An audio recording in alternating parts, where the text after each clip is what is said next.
I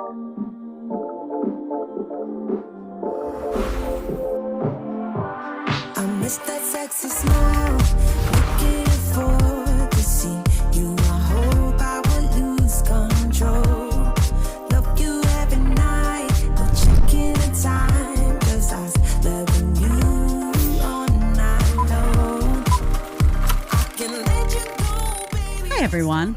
If she calls herself a princess, run the other way. That's today's title. You ever with a girl and she's like, I'm a princess. I'm a princess.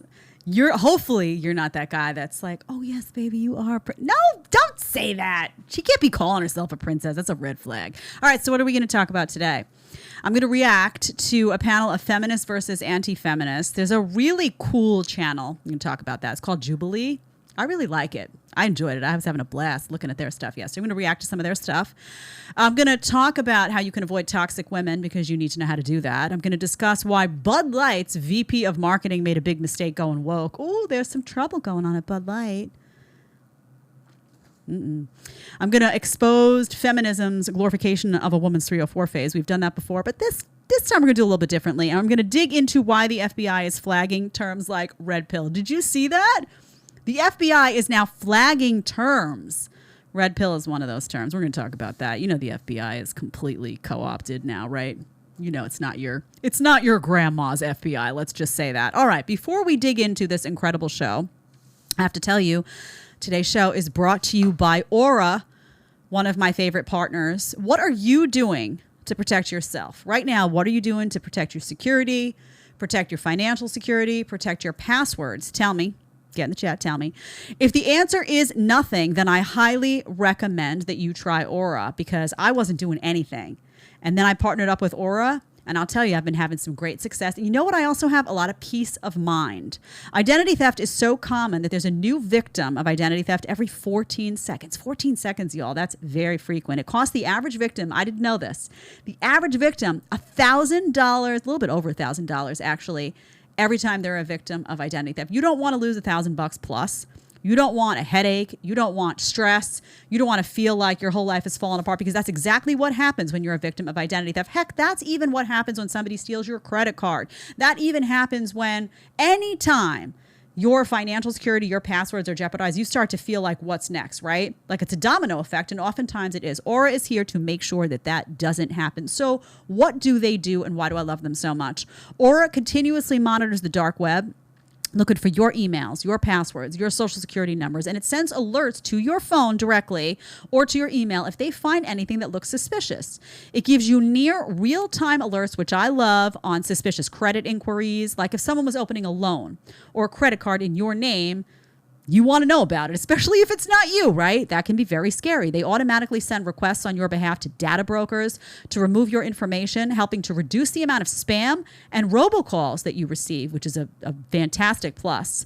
Their VPN allows you to stay anonymous online. Amazing, keeping your browsing history and personal information safe and encrypted. And their antivirus software will block malware and viruses before they infect your devices. So they're doing a little bit of everything here.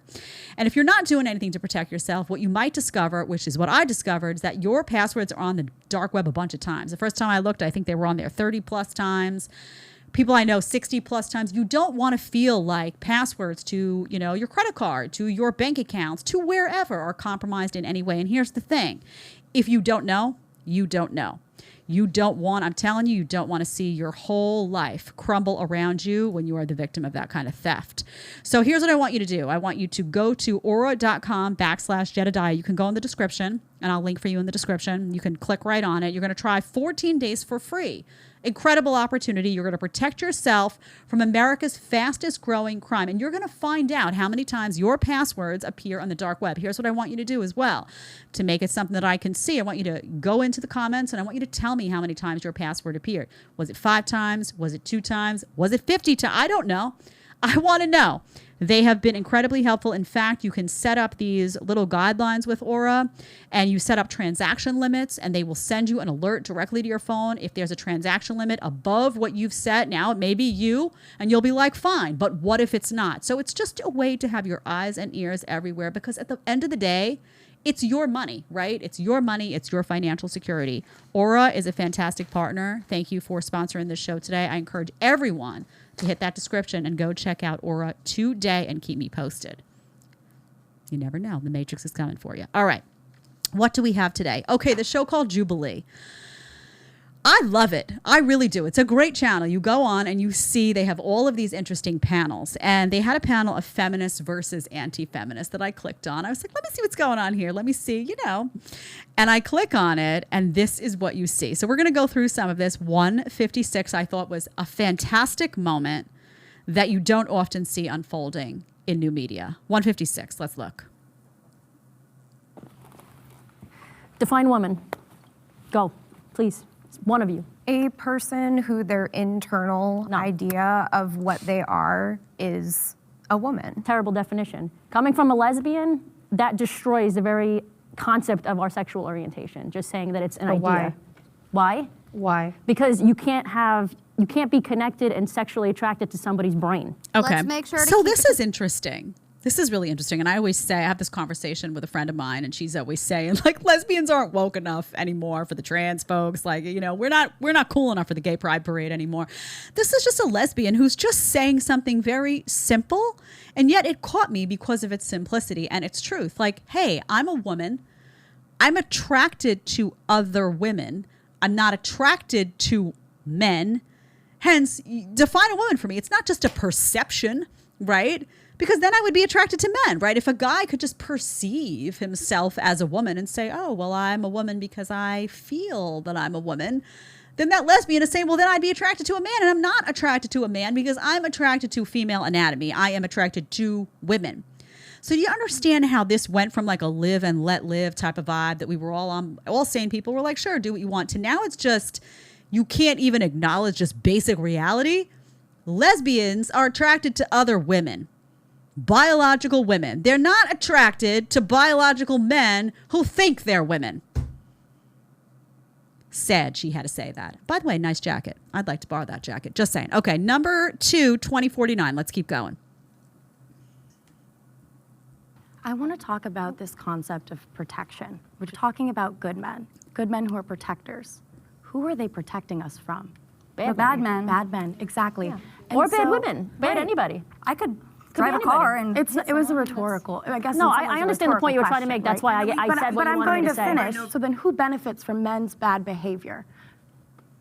Good men as well, right? They get to be positioned as the good guys. Good apples. They're the good apples, and that is predicated on the bad behavior of men. No, they benefit from being a good person and protecting I women. can't. So this woman, Exactly. all right, the woman in the pink blazer, I'm not going to be able to take much more. I might have to cut an extra clip because I can't. So do you hear what she's saying? You see the crazy spinning up here? Some of them are just nuts. She's saying that good men are protecting us from bad men. So they benefit from this paradigm. So you have a patriarchy where bad men benefit. And now within that patriarchy, because the good men save you from the bad men and get a pat on the back, they benefit too. Honey, you're sick, man. You are some type of psycho. I don't know how else to say it. This is not a win-win for men. That good guy who steps in the line of fire to protect you from the bad guy takes his life into his hands. He risks his own demise, right? He risks injury. He risks getting beat up. He risks maybe getting shot. He risks all of that to save you. He's not looking for a pat on the back like that, right? You know what? He would have just walked away and been like, let her do it herself. He's going into the line of fire for you, and you're sitting, thinking and analyzing, well, how did this guy win in this scenario? Honey, how did you win? You won because that good guy stepped in to save you from the bad guy. Where would you have been if he had chosen just to take a look on over and keep walking? What condition would you have been left in? Why not just be grateful that good men exist and that good men still haven't had their gentlemanliness beaten out of them by feminism enough to a point where they stop helping women like you? That would be terrible for people like you, for women like us. We want those good guys following their inclinations. No, not you. Not you. You'd rather somehow what? Have something bad happen to you and not have that good guy get a pat on the back for saving me. What type of sick person are you? Feminism is a sick, sick ideology. I'm telling you, these women have lost their minds. Sick. Nasty. It's not even, you know what? I'm going to need a sick button too, Deli. I need a button that says sick. These people are sick. Deli's working on it. Yeah, I'll get that for you. He's going to get that. Deli's like, well, we're already going to sell this one. Now we can make double the profit on a sick button. He's already strategizing. All right. It is sick, though, is it not? What type of person thinks about that instead of just being grateful that somebody stepped into the line of fire for you? Man, you are just an ungrateful, unhappy. All right, go to 2356. This is good, too. The idea that men are supposed to be the head of the household, do you understand that that is killing men? That's killing men. It is killing men. Well, let them die, because they need to go back to working. The pressure of it, you mean, right? The pressure of it is destroying their mental health. That's why men are 6 times more likely to commit suicide than women are, especially men in committed relationships. Men in their 40s that are married with families are the highest risk for suicide. But it's killing men because we have generations and generations of boys who were not raised to be men and rise to that occasion. That's right. Okay, pause this. This is so important. This is so important. And, you know, I'm looking at this for the first time. You know, honestly, I created this show a bit ago, and I'm looking at it and I'm remembering this whole thing. But, you know, a few years back, maybe I'll say about 8 or 9 years back, before I met my husband, I remember, or maybe it was just as I met him. I remember going out, and I was by myself. I was with a couple of female friends, and I think they had significant others at the time that were at the table. I think this is how it unfolded. I'm going back and trying to piece it together. But what I remember noticing is that there were an increasing number of men who were what I call split the bill guys. They were very feminized. We would sit down to eat, and there would be like, I remember hearing conversations like, oh, do you just want to pay me back later? Like, oh, I'll Venmo. Like, oh, the girl would be like, I'll Venmo you for my. I'm talking about committed relation. Like, they had a relationship history of some kind, right? And I remember looking around being like, is this some type of joke? What is going on?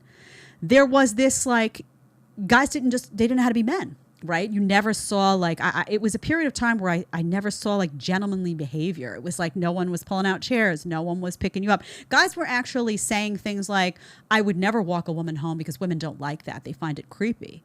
And I would say they find it creepy from some weird stalker guy that's following them home from the gym. But if they elected to go out on a date with you, they want to make sure they get home okay. They like that. No, they tell me no. What? So it was like guys are getting all confused. They don't know how to behave anymore. Guys are not being raised. And I don't know if this is a problem with the generation of parents. I don't know if it's like, I think it's the millennial parents where it started to be a problem. And they're raising these guys to be like little boys.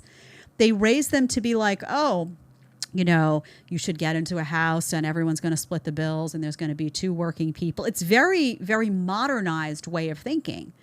So I think what happens is these guys come into the world, and if they do happen to meet a more traditional woman, they feel that inclination, right? That biological inclination to provide, but they don't have the skill set to do it, right? They were raised by a mommy and daddy who coddled them into a little boy, right? And then they went and they split the bill after college, and they got Venmo'd their share, and like everyone's kind of living like it's such a feminized existence. As a guy, the women are masculinized, but they're lost, right? They don't know what to do. So I think these guys are crumbling at the seams, not because they can't biologically handle what's going on or they shouldn't be able to, but because society has kind of beaten those instincts out of them. And if you think and you look back societally, why was it that men weren't stressed out about being providers and protectors years ago? Why was that not the case? Because they were raised with that understanding. Like their mom and dad raised them to be like, you're going to be head of household. You're going to have to take care of your family. You're going to have to go out and get a good job. You're going to have to take care of your children. This was something that they knew, right? They knew. They were like, okay, I'm being prepared and prepped for that path. It wasn't like they were thrown out into the world like a little baby, didn't have that preparation, weren't built up and raised to be a man, and then suddenly the expectation fell in their lap at 25 when they meet a girl who has those expectations. That's what's causing the problem. You've got boys that never became men.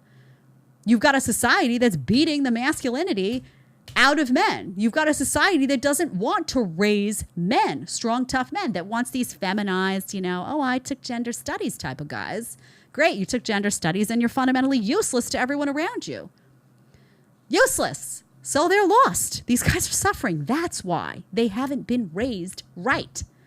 And I would love to know when that shift happened. I think it's the millennial age. People who are now like 30, it's your parents. That's the age bracket where the problem happened. That's it. All right, I want to get into some toxic women, and you've got to have your guys. First of all, women, you know how to recognize a toxic woman. You all know we do. Guys, you got to have your antennas up for women like this. Take a listen. This is from whatever podcast. This was a fascinating cultural study, this woman. Just listen. Let's go to that first clip, 1859. This is why I'm single. I can't. I'm mean to guys, unfortunately. You're mean to guys? Sometimes. It depends on my mood. Explain that. How are you mean to men? Well, the thing is, I'm not in my 20s anymore, so I've had experiences with different types of dating, even though I've always been in relationships. And then, it's like I was dating in Los Angeles, so I've seen a good amount of different species, okay, of... Species. I think that's illegal. So you think you could be that mean might to me? be illegal. No, I mean, Horses? I'm just not, I'm or not dogs? mean like, hey, F off or anything like that. It's just I don't have Lizards? patience. Okay, I don't have let's pause it patience. here. This gets crazy, by the way. This woman's going to just go off the rails, as you'll see. First of all, imagine saying I'm mean to guys. Honey, no one's going to want you talking like that and acting. Don't be disrespectful to men and expect somehow. It's a miracle to, how surprising that you've been alone and you're jaded. Have you been mean the whole time? I don't believe you just got mean like that. No, you've been cranky and mean for a while now. Let's be honest. Secondly, don't you love how she calls men like species, like animals, they're just, it's a different species. How desirable. Aren't you leaping through the camera to date that woman? Don't you want to be called like an anteater on a Friday night? No, you don't. You don't. That's why this is a woman who's jaded, right? This is a woman who, it seems to me, she's been through a lot of relationships. I was going to say eggplant, but I'm going to give her the benefit of the doubt. She's been through a lot. Let's just say that. She's had some ups. She's had some downs. She's jaded. She's had some bad experiences, and for whatever reason, she's now going to take those bad experiences out on the next guy. So you out there, let's say you meet her on a Saturday night, you take her out, you got the best of intentions, you're a good guy, you want to do right by her, all this stuff, everything's lined up. You don't know that she's got this past and she's jaded and she's got the little, the pucker going on before she even gets there, like she sucked a lemon.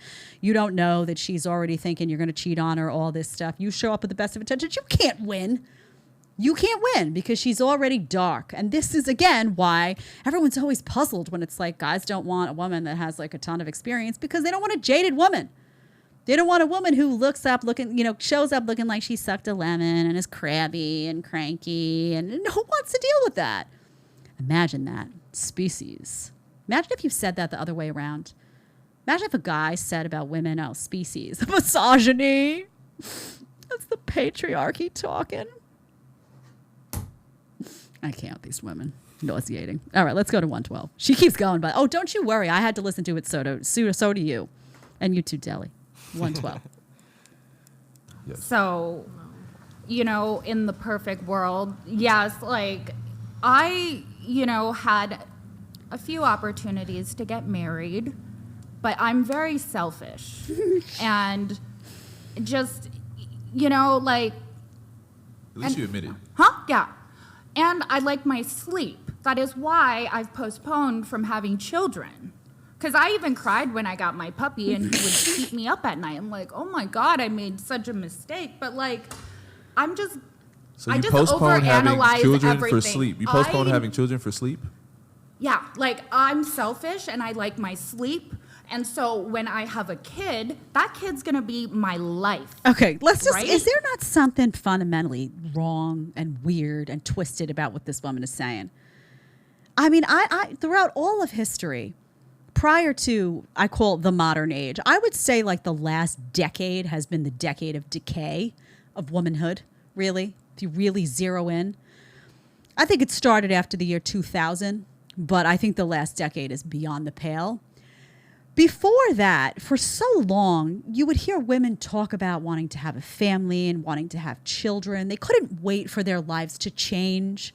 by that. They saw it as something bright and light and, oh, I'm going to get to like take care of this little person and I'm going to be able to, you know, build them up and go to the soccer game. There was such excitement and optimism about bringing a life into the world. And it was a focal point, caring for the family and the child and the husband. And it all felt really warm and wonderful.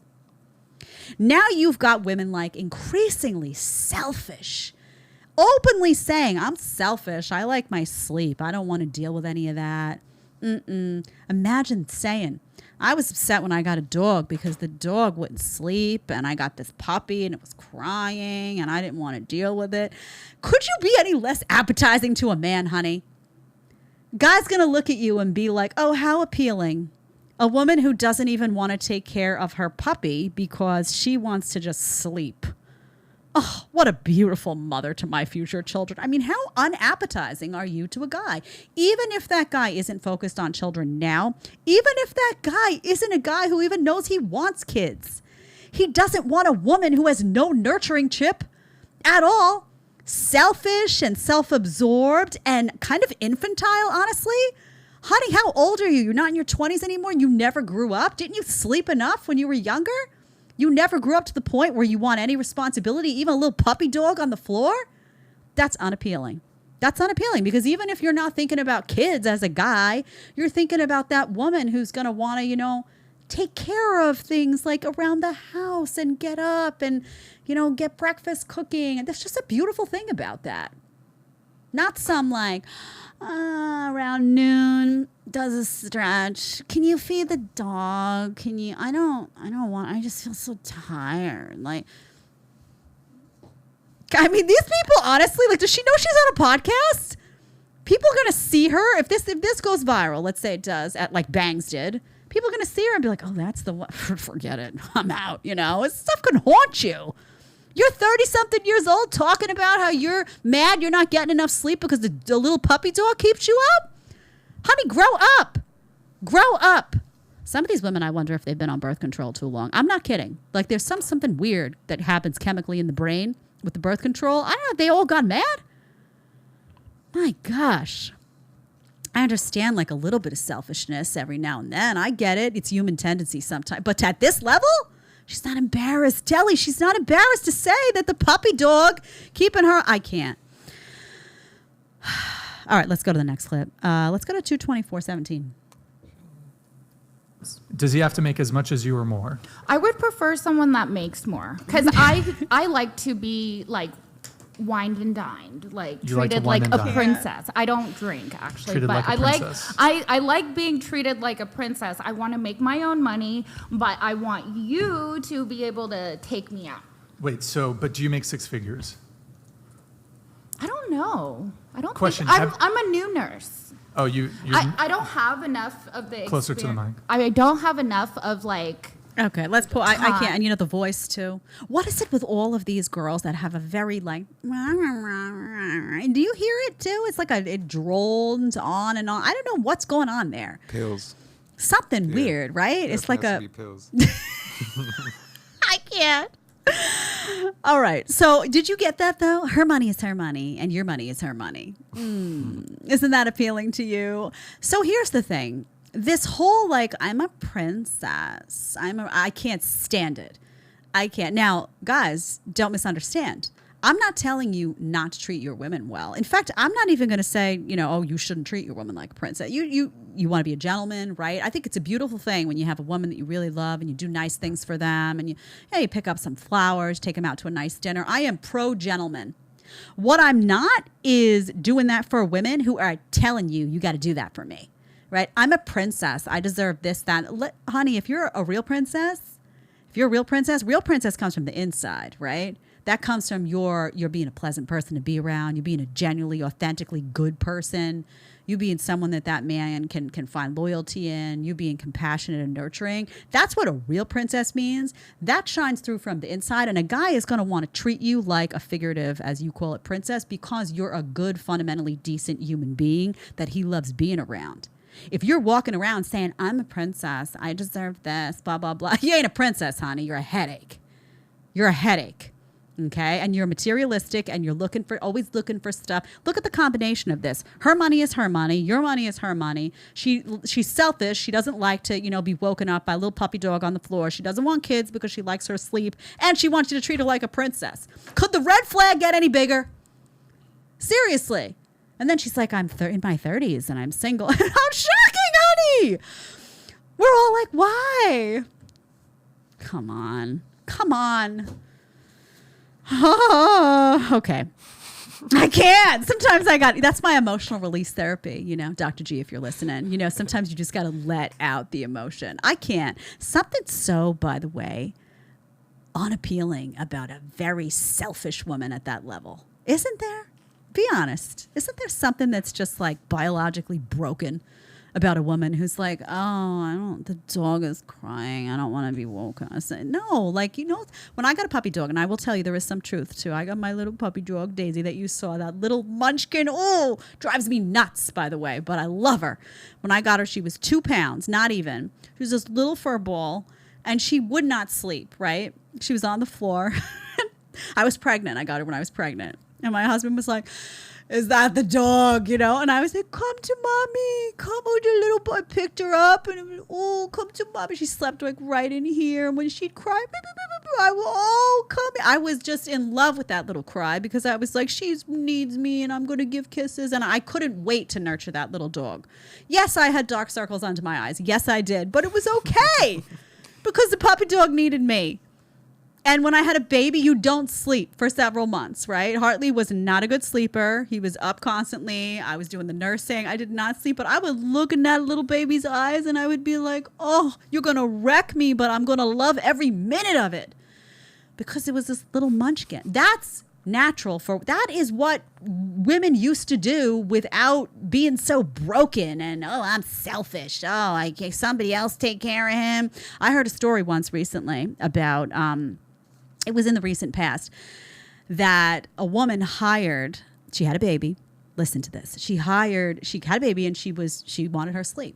So she hired a baby nurse, and the baby nurse, she would stay in bed and she would pump the milk and she would just put it outside the door, and the baby nurse would come and feed the baby.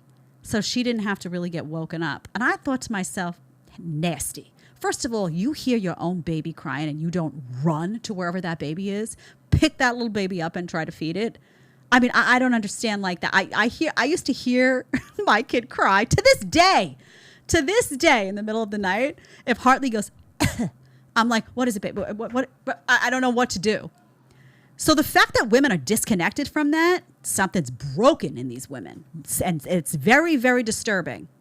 Find yourself a woman who wants to take care of a baby puppy dog. Isn't like, I'm going to be tired tomorrow. How am I going to go for tapas with the girls? I should just put this dog in doggy daycare.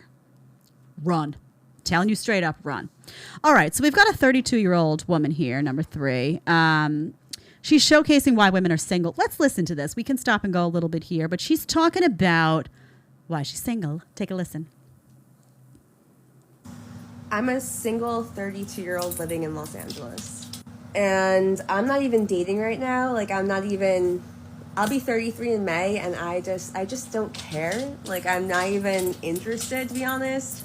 Because I think that, once you're in your 30s, especially when you're, getting around that mid-30s, age range, you are just so established in your life, and you've done so much on your own without a partner that you no longer want just anyone around. You really value your peace. You value your...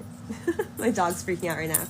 As a toy. You value Pause it for a second. Your solitude, your peace. Do you ever notice that all these women who don't need a man, they don't need a husband, they don't want a child, it all sounds like such a headache. Why do they all have a little dog?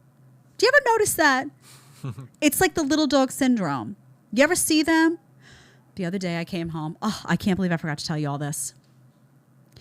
Do you know the little baby strollers? Y'all will know. Little baby stroller. And you know how it has the little thing that, I don't know what they're called. Hartley used to have one. It spins around and it's for the babies to kind of get hypnotized. It's so that if they cry or anything, you're strolling them and you spin it around and they're like, hee. So I see this woman and her, I guess, I don't know, boyfriend something with a stroller. And it looked, I'm talking a baby stroller. I'm talking a baby stroller. And I see the little thing going, boo, boo, boo. And I see her spin it. And I'm obsessed with babies. So I'm like, oh, and I go up and I look in. It was a Pomeranian. The Pomeranian was on its back. I know I've told the story about dogs and strollers before, but I never saw a little thing spinning for the dog to look and be hypnotized and look at. And I thought, everybody's gone mad. This looked like a couple that had gone mad, and either they weren't ready to have kids or something was wrong, and that something looked wrong. Why do you got a Pomeranian inside a baby stroller with a little thing like something's messed up in society? Holy mother. And that was a couple too. But a lot of these single women, you notice they get the dog. You know why? Because they do feel an instinct for something, right? And then what they do is they turn the dog into a baby. They do. They dress the dog. I know. I had a dog. I had a dog when I was in my 30s, and I was like, I don't know. My 20s. Emma. I love you. God rest her soul. But I had a dog. I was like, I don't know if I want kids. I don't know if I want kids. The dog had pink booties. The dog had outfits. The dog was a baby, right? I mean, I was deluding myself. That's what they do. They treat the dog like a baby, and it looks weird. And some of them take it to a level. I've seen dogs with pacifiers. I've seen dogs bottle fed, well beyond the age where they need to be bottle fed. I mean, the sickness just, it blows up. But I thought it was interesting. They all have a dog.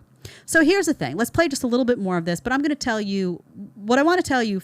She's 32 years old. She's still got a baby face. 32 is like, if you take care of yourself as a woman, 32, you still look young. At 32, I looked 24. Not kidding.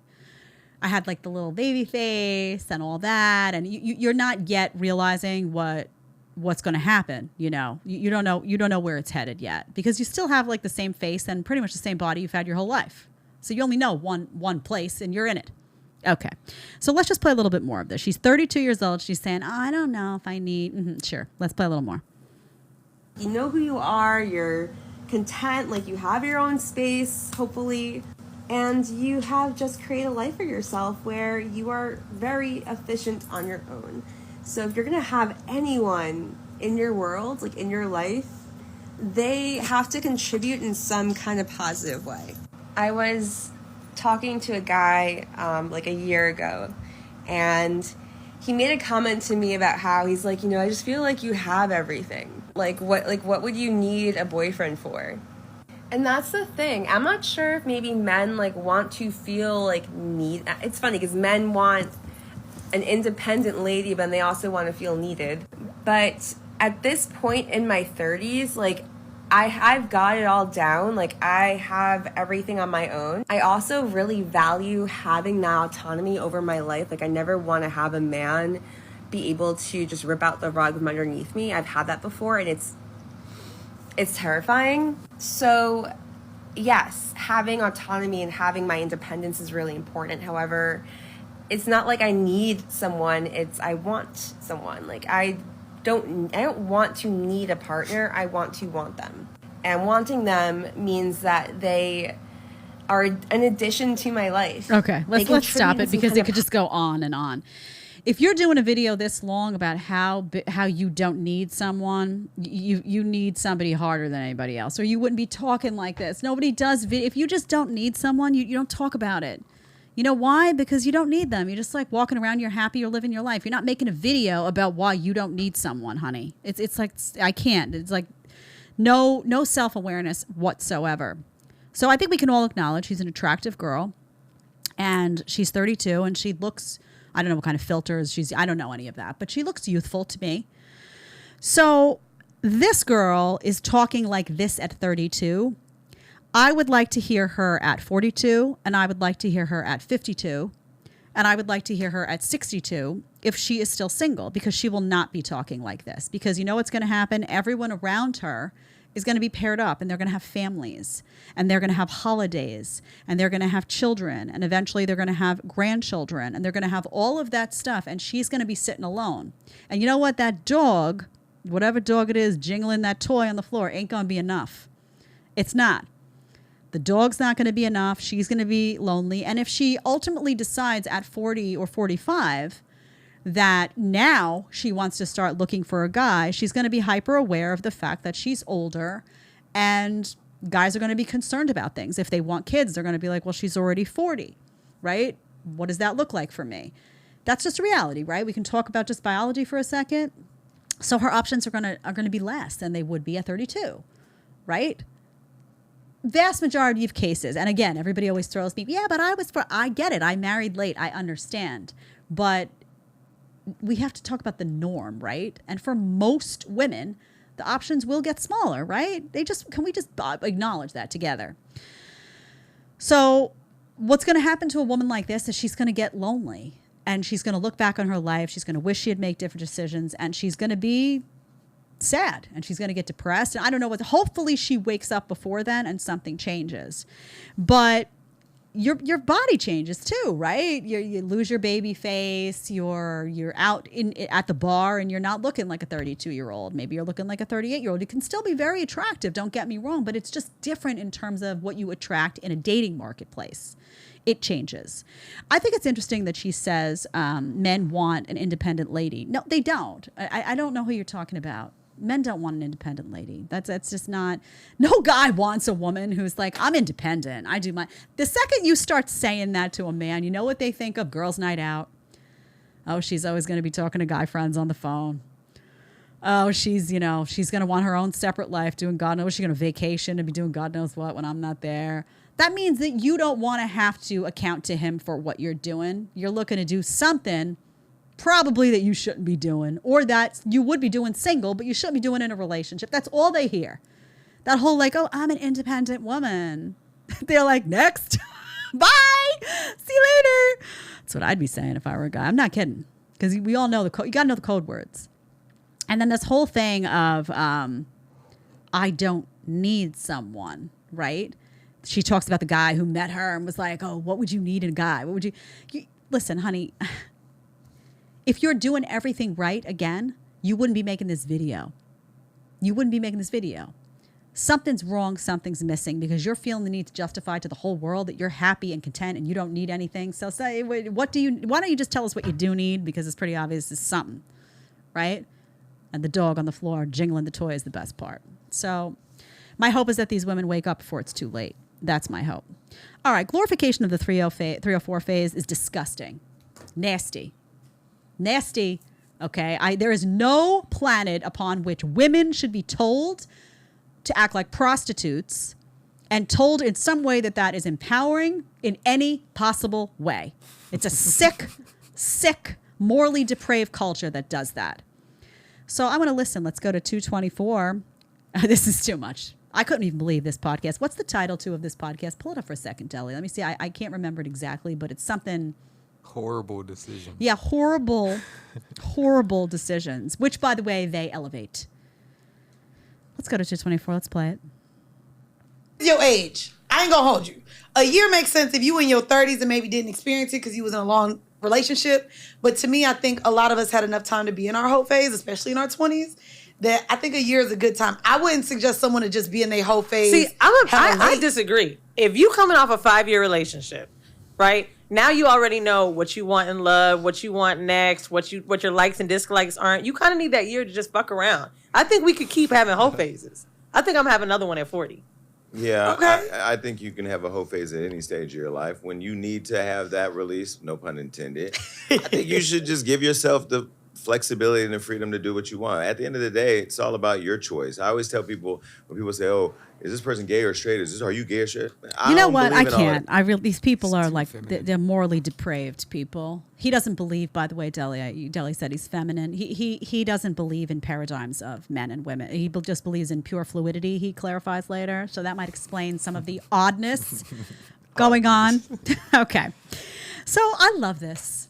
Do you know what used to happen back in the day? Not to date myself as a relic, but I will.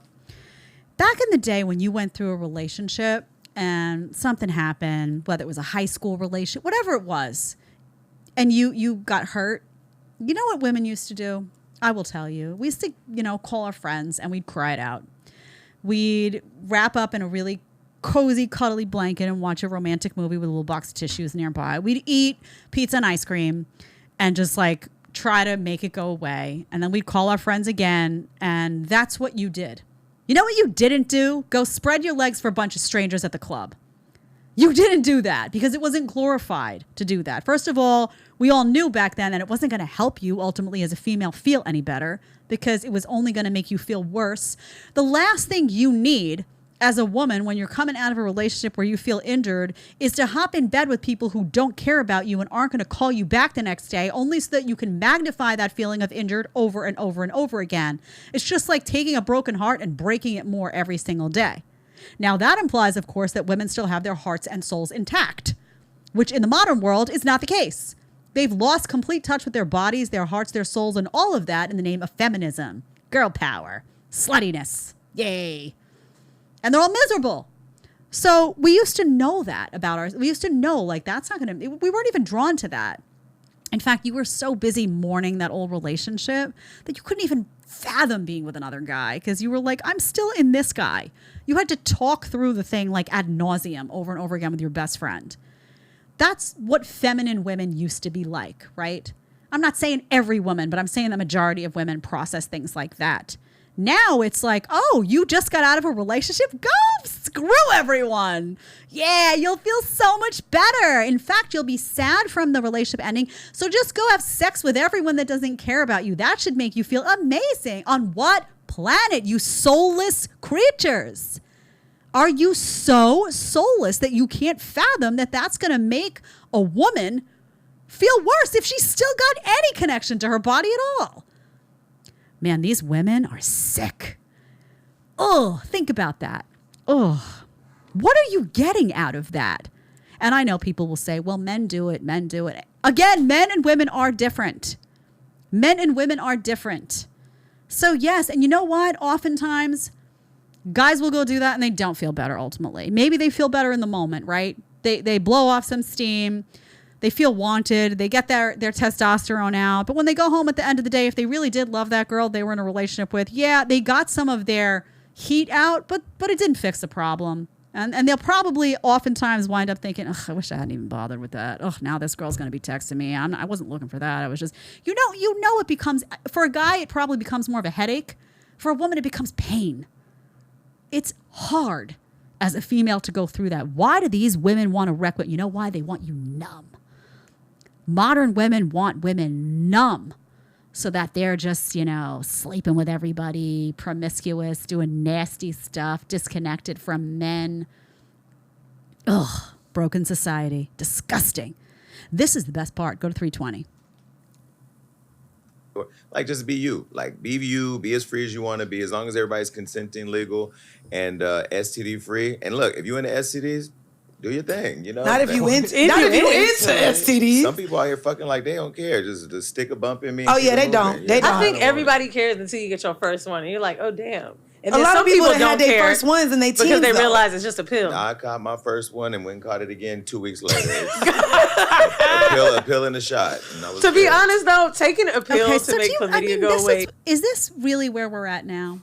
That even the STD, oh, who cares? I'll just go get an STD and I'll get another. You remember it used to be that you cared. You didn't want an STD. At least you had the sense to be like, even if you were leaning into the promiscuity, you had the sense to be safe and be concerned about that. Like you didn't want to catch anything. Oh no, you just catch something and take a pill and go right back out and catch it again. Whatever, big deal. What if it's something you can't take a pill for, honey? Have you thought about that? Something real nasty is going to be with you for life? Ugh. I mean, these people are disgusting. This is moral depravity. This is what we talk about. This is when guys had that conversation with MLD when he was like, oh, you gotta be a passport, bro. You got to get out of here. You got to get out of here. You got to get women who aren't completely corrupted. It's because you know what? It's not attractive. Imagine them hearing from women, oh, if I get an STD, I'll just take a pill. I'll just get another one. Whatever. If I get another one 2 weeks later, who cares? What guy in their right mind who has any options would go for a woman like that? That is disgusting. Ooh. I know it's a guy saying it in this clip, but is it though? Feminized, as Deli said. All right, so this is moral depravity. This is why people are thinking about leaving the country, too, and they go to places like Dubai. They don't know where to go where there's still some morals intact. This is sick stuff. Ooh. Okay. Toxic women, number 5. Let's play it. I don't care how toxic of a mindset this is, but if I block a guy, cut off all contact and communication with him, and he's not out here trying to email me or messaging me through the LinkedIn DMs, I'm just gonna know babe was simply not that interested. He really didn't like me enough, because that's one thing about men. You tickle around the idea of the block button, and he's gonna lose all pride and dignity if he really likes you. He does not care how fucking crazy he will become. With men, if there's a will, there's a way, and he will find a way to contact you if he wants to talk to you. I've seen as far as make a fake job posting on LinkedIn in your field in hopes that you apply to it and he'll connect with you and try to reach out to you. So let me tell you, if he really likes you, okay, maybe you should just block him, because the laugh. Why is the laugh always eerie too? What is going on with that? Do they train these women in the claw and in the laugh? Is this some type of toxic women training that I missed out on? Wow. So that is a mind game woman. That is your mind game woman. She's talking about how she's going to block guys to get them more. Oh yeah, block them, and then they'll come and find you. And blah, blah. Honey, let me tell you something.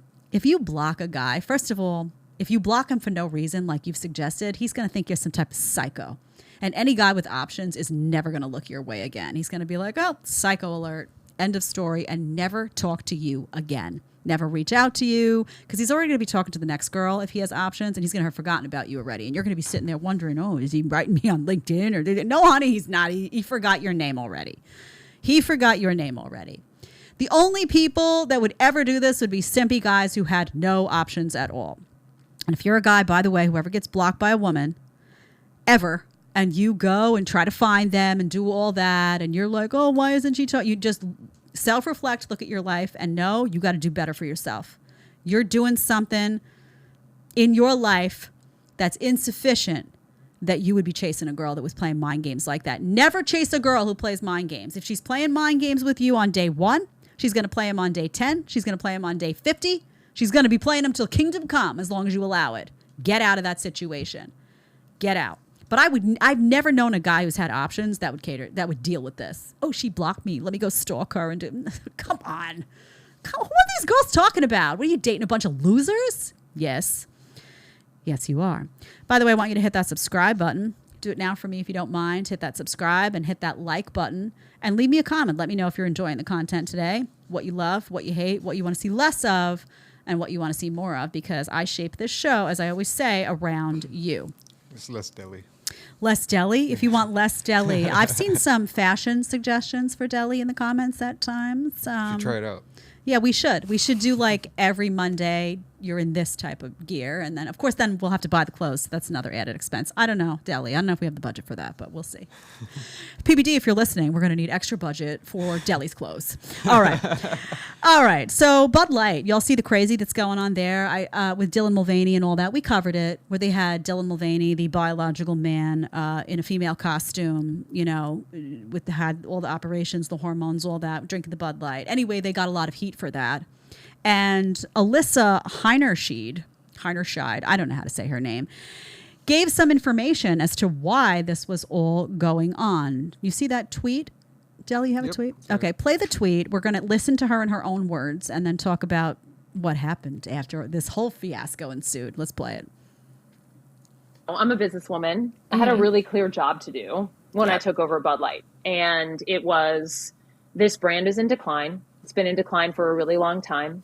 And if we do not attract young drinkers to come and drink this brand, there will be no future for Bud Light. So I had this super clear mandate. It's like, we need to evolve and elevate this incredibly iconic brand. And what I brought to that was a belief in, okay, what does evolve and elevate mean? It means inclusivity. It means shifting the tone. It means having a campaign that's truly inclusive and feels lighter and brighter and different and appeals to women and to men. Mm-hmm. And representation is at sort of the heart of evolution. You've got to see people who reflect you in the work. And we had this hangover. I mean, Bud Light had been kind of a brand of fratty, kind of out of touch humor. And it was really important that we had another approach. I can't. I mean, notice the artwork in the background. I can't. I love how she says that, you know, Bud Light had this fratty, out of touch humor. You mean just guys, young guys? Is that what you're talking about? Who do you think buys Bud Light? Oh, we had to appeal to women. And is that your majority of your audience for Bud Light is women go and buying beer? I'm curious. So what I find interesting about this is that they bow to the woke, right? And she felt that the brand needed to be younger, right? It needed to attract younger people. Okay, maybe they did have a demographic problem when you looked at the marketing analysis and whatnot. Maybe they did need to attract younger people. Okay, why did that translate to her as trans? Why did that translate to her that way? Why couldn't attracting young people be like, oh, let's show some more fun stuff when we do our commercials? We need to be like more fun and energetic, and maybe let's get our sense of humor in with the lingo of like young people today, and maybe we do something related to social media, or we pull in some. Why did it involve no broad analysis of young people in general and what their marketing tendencies are in terms of what appeals to them and not? That's not what that was about, honey. Don't lie.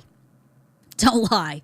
Because young does not equal trans, especially for a Bud Light consumer. That's just ridiculous. You decided that you wanted to bow to the altar of woke. You knew it was going to hurt your bottom line, and it did, by the way.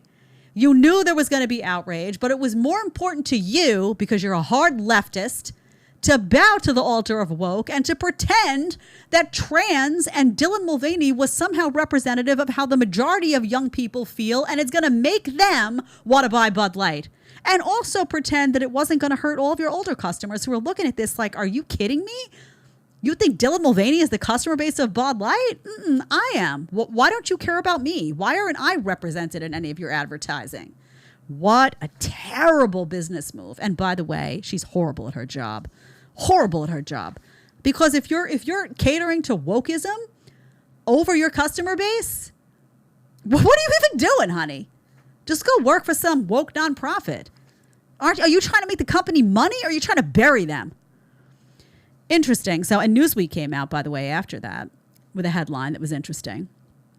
Anheuser-Busch, which is the larger company, it's an umbrella under which Bud Light falls. The stock drops amid Bud Light, Dylan Mulvaney. You don't say, honey. You don't say that your stock was going to drop. Of course, because you screwed your customer base by putting out some stupid woke video. We were all watching that. Dylan Mulvaney in the bathtub blowing the I mean, this is just getting stupid. It's like these companies are going so far out of a way to prove a point that it's like they're choking people on it. It's ridiculous. So I think that company is going to be in trouble, and I think a lot of these woke companies are going to be in trouble. They are. They're not going to be able to escape this mandate they have to embrace the woke, and so they're going to do it, and they're just going to lose money. Lost $4 billion. Lost $4 billion. You got the number? Yep. Where does it say it, Deli? Do you have it anywhere? It's not in this article, right? No. No, this wasn't as current as I would have liked it to be. So they're losing money. By the way, they went silent on social media. You saw they shut up. They had, of course. What were they going to say? You know, it's ridiculous. It's so obvious to everybody what you did. There we go. Cap drops nearly $4 billion after partnering with trans activists. They don't care, though. Do you see? And that's the interesting thing. People say, well, they'll change now. I'm not so convinced. I think some of these companies are so committed to the cause, right? They want their sticker, like the trans community loves them, or whatever the cause of the moment is. They want that approval so badly that they'll bury their own business to get the sticker. Bunch of sickos. All right, speaking of sickos, this is our last topic of the day today. The word red pill, does it make you crazy? Doesn't make me crazy. Deli, does it make you crazy? No. No. Well, the FBI losing their minds. FBI, what a bunch of babies over there. What a bunch of agenda-driven psychopath babies. FBI documents associate internet slang like based and red pill with extremism. Crazy. New documents released Monday warn that common internet lingo is being associated with violent extremism by the FBI. I can't. The Heritage Foundation's oversight project, Heritage is a conservative think tank, said it used a Freedom of Information Act, a FOIA request, to expose FBI documents that included glossaries showing that common internet slang has been flagged as an indication of involuntary celibate violent extremism or racially or ethnically motivated violent extremism. Many of the terms mentioned in the FBI's list of incel terminology, they call it, are either widely used across the internet. One term is red pill, which comes from the 1999 film The Matrix and has been used as a metaphor for seeing hidden or politically incorrect truths about the modern world. The FBI list of key terms defines red pill as, you listening? A belief shared by many online communities that society is corrupt and that the believer is a victim of this corruption. Many of the terms listed are focused on, oh, look at this. Many of the terms listed are focused on self-improvement or the struggle to reckon with the marketplace of modern dating. They're going after everything is the bottom line. They're going after the term Chad, which I use here all the time. They say it's a race-specific term used to describe the idealized version of a male who is very successful at getting sexual and romantic attention from women. They go after looks-maxing. Have you ever heard looks-maxing? I haven't. Yeah, I didn't know that one either. Apparently it's a process of self-improvement with the intent to become more attractive. What's wrong with that? Red pill appears on the list, but with a different description. They don't like the description of red pill as it actually is. So they say, in the context of RMVE ideology, taking the red pill or becoming red pilled indicates the adoption of racist, anti-Semitic, or fascist beliefs. Wow. So if you support red pill or you identify as red pill, you're racist, anti-Semitic, or a fascist. Spoken by the true fascists, the FBI. Unbelievable. And based, when people call you based, I get called based all the time, especially post-COVID, because, I see everything now. Let's just say that. Based is defined by the FBI as a word used to refer to someone who has been converted to racist ideology or as a way of indicating ideological agreement. Everything with these people, racist, the FBI is completely corrupt. What is the bottom line here? Number one, the FBI is an agenda-driven institution. It is no longer what it used to be. Again, it's not your grandmother's FBI. This is an institution that is out, in my view, to target dissent, that's completely politicized, and you see it here, right? They use their own dictionary definition of things. They decide that you're that, and then they target you, right? So then if you're a red pill, they have an excuse to shut you down because, oh, this is their definition of red pill. This is how it works. This is how people get censored, shut down, thrown off Twitter, thrown off social media. Businesses get shut down. The FBI is being utilized as a tool, a vehicle to censor what Big Daddy government doesn't like. FBI is Big Daddy government. People often, you have to change the way you perceive these institutions that used to be trusted, independent bodies. They are not. Like, forget the way you saw the CDC and the way you saw the FDA and the way you saw the FBI. It's different. Everything is politicized now. Everything is agenda driven. And what is the agenda? The agenda is coming from, the three-letter organizations. It's coming from the matrix, the system, the big government. How do I say? It's not really a machine. I guess it is a machine. One world government. You know how it goes. So just know, I think you have to have an acceptance now that the world has changed.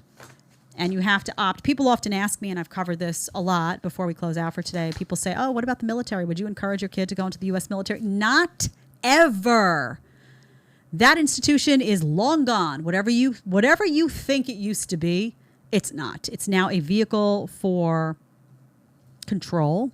You saw what happened with the mandates. It's now a vehicle for pharma. It's a vehicle for all of this stuff.